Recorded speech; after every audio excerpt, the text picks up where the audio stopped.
جناب محمد عاطف متیانہ صاحب۔ بسم اللہ الرحمن الرحیم۔ شکریہ جناب اسپیکر۔ پنجاب کے بجٹ 2024-25 پر بحث کرتے ہوئے کہوں گا کہ یہ ایک روایتی بجٹ تھا جسے لکھنے والے کوئی اور تھے اور پڑھنے والے کوئی اور۔ گزشتہ 40 سال سے ایک ہی خاندان پنجاب پہ حکومت کر رہا ہے، اور میں سمجھتا ہوں کہ پنجاب آج جن مسائل کا شکار ہے اس میں پچھلی ان حکومتوں کا سب سے زیادہ کردار ہے۔ جناب اسپیکر، 1985 سے پہلے نہ تو اس طرح کرپشن تھی، نہ ہمارا ملک اس طرح مقروض تھا، اور نہ ہی ہم بیرونی اداروں سے پوچھ کے اپنے بجٹ بناتے تھے اور اپنے معاملات کرتے تھے۔ مجھے لگتا ہے کہ ہمارا یہ بجٹ بھی ہمیں قرض دینے والے ملکوں نے اور قرض دینے والے اداروں کی مرضی سے ہی بنایا گیا ہے۔ جناب اسپیکر، اس بجٹ کا سب سے بڑا کارنامہ جو حکومت نے بتایا ہے وہ یہ بتایا گیا ہے کہ ہم نے گندم نہیں خریدی۔ میں خود ایک کسان ہوں، ایک دیہی علاقے سے تعلق رکھتا ہوں، اور ایک ایسے حلقے سے آیا ہوں جہاں پہ کوئی شہری آبادی نہیں ہے، اور میرے حلقے کے تقریباً 95% لوگ صرف زمیندارہ اور زراعت سے ان کا تعلق ہے۔ اس وقت جس تکلیف اور جس مصیبت سے وہ پورا علاقہ گزر رہا ہے، لوگوں کے گھر میں کھانے کو روٹی نہیں ہے، لوگ اپنے مزدوروں کو مزدوریاں نہیں دے سکے، کسان اس وقت عید کے موقع پہ کسانوں کے بچے نئے کپڑے نہیں خرید سکے، اور بازار ویران پڑے ہیں، شہروں کے شہر ویران پڑے ہیں۔ میرے معزز بھائی ممبر ابھی کہہ رہے تھے کہ 20 سے 25% لوگوں کا مسئلہ ہے۔ میں ان کی اصلاح کرنا چاہتا ہوں کہ یہ بڑے شہروں کو چھوڑ کے پنجاب کے ہر دیہی علاقے میں 70% لوگوں کا تعلق صرف زراعت سے ہے۔ ان کا ذریعہ آمدن، ان کا رہن سہن، ان کا کھانا پینا کسی نہ کسی طریقے سے زراعت پہ ہی منسلک ہے، اور زراعت سے ہی ان کی ذریعہ آمدن ہے۔ جناب اسپیکر، گزارش کروں گا جناب سے، منسٹر صاحب سے، کہ پورے پنجاب میں تمام علاقوں میں پورے حلقوں کو برابری کی بنیاد پہ فنڈ دیے جائیں۔ اس تقسیم سے ہٹ کے کہ کس حلقے سے پی ٹی آئی کا یا آزاد امیدوار جیتا ہے یا نون لیگ کا امیدوار جیتا ہے، یہ تقسیم نہ کی جائے۔ میرے ضلع بہاول نگر میں 8 صوبائی حلقے ہیں، جس میں سے 6 سیٹوں پہ مسلم لیگ نون کے ٹکٹ یافتہ امیدوار ہارے ہیں۔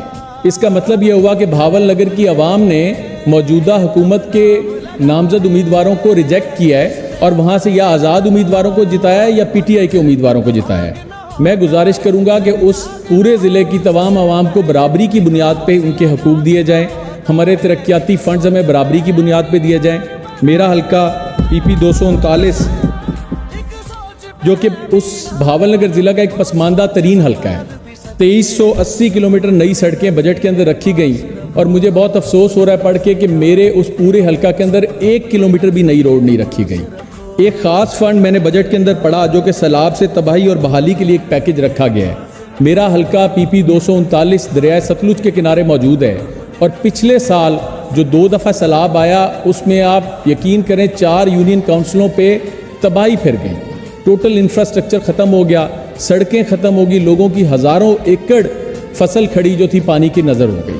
اب دوبارہ دریائے ستلج میں پانی آ رہا ہے، ہم لوگ اپنی مدد آپ کے تحت دریائی بند بنا رہے ہیں، کوشش کریں کہ کسی طرح ہم اس تباہی سے دوبارہ بچ جائیں۔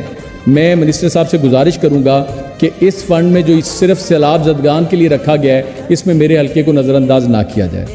جناب والا، میرے پورے حلقے کے اندر 2 ہائر سیکنڈری سکول، 23 گرلز اور بوائز مڈل سکول اور 27 ہائی سکول ٹوٹل موجود ہیں۔ 4.5 لاکھ کی آبادی، آپ اس کو تقسیم کر کے دیکھ لیں تو میرا خیال ہے کہ شاید کوئی 2-2, 3-3 یونین کاؤنسلوں کے بعد ایک ہائی سکول آئے گا۔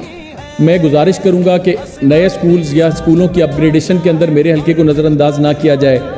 ہیلتھ کی صورتحال وہاں پہ یہ ہے کہ 4.5 لاکھ کی آبادی کے لیے صرف 2 رورل ہیلتھ سینٹر ہیں، باقی سب وہاں پہ بیسک ہیلتھ یونٹ ہے جہاں پہ آپ کو پیٹ کے درد کی دوائی بھی نہیں ملتی۔ تو میں گزارش کروں گا کہ ان لوگوں کا خیال رکھا جائے، کوئی ایک آدھا ایسا ہاسپٹل یا کوئی اپ گریڈیشن دے دی جائے 2-3 رورل ہیلتھ سینٹرز کو، تاکہ لوگوں کو صحت کی سہولیات مل سکیں۔ جناب اسپیکر، پورے بہاول نگر ضلع کا پانی، زیر زمین پانی پہلے بھی کڑوا تھا، اور اب جو نہروں کے کنارے وہاں پہ واٹر سپلائز کے لیے بورنگ کی گئی تھی وہ ساری بورنگ خراب ہو چکی ہے۔ لوگ غلط پانی، خراب پانی پینے کی وجہ سے بیماریوں کا شکار ہو رہے ہیں۔ میں گزارش کروں گا اس کے لیے بھی اس حلقہ کا اور بہاول نگر پورے ضلع کے اندر نئی واٹر سپلائز کے لیے فنڈز رکھے جائیں اور ان کو لوگوں کو صحیح پانی دیا جا سکے۔ جی وائنڈ اپ کریں۔ سب سے بڑا مسئلہ میری تحصیل چشتیاں کا، ڈسٹرکٹ بہاول نگر کا یہ ہے کہ ہمارا بورے والا سے زمینی راستہ 25 یا 30 کلومیٹر ٹوٹل ہے، اور یہ صرف ایک حلقے کا مسئلہ نہیں ہے، پورے ضلع کا مسئلہ ہے۔ میرے پہلے بھی ساتھیوں نے اس برج کے بارے میں بات کی ہے دریائے ستلج کے اوپر ہمیں بورے والا اور چشتیاں کے درمیان ایک پل کی ضرورت ہے، برائے مہربانی اس کو بھی اس پہ نظر ثانی کی جائے اور اس کے لیے فنڈز رکھے جائیں۔ آخر میں اپنی بات ختم کروں گا، اپنے لیڈر عمران خان صاحب کے حوالے سے بات کروں گا کہ میرے لیڈر کو اس وقت قید تنہائی میں رکھا ہوا ہے، اور کل ہم تمام ساتھیوں نے ایک پرامن احتجاجی ریلی نکالی جس کے نتیجے میں ہم سب پہ FIRs دی گئیں۔ میں گزارش کروں گا کہ اس طرح کی روایات نہ بنائیں اور سب لوگوں کو ہم ایک جمہوری سسٹم کا حصہ ہیں، ہم ایک جمہوریت کا حصہ ہے اور اپنا پورا کردار ادا کر رہے ہیں، تو برائے مہربانی آئندہ اس طرح کی جو یہ ہمارے اوپر پولیس گردی کی جاتی ہے اس سے ہمیں بچایا جائے اور ہمیں انصاف دیا جائے۔ شکریہ۔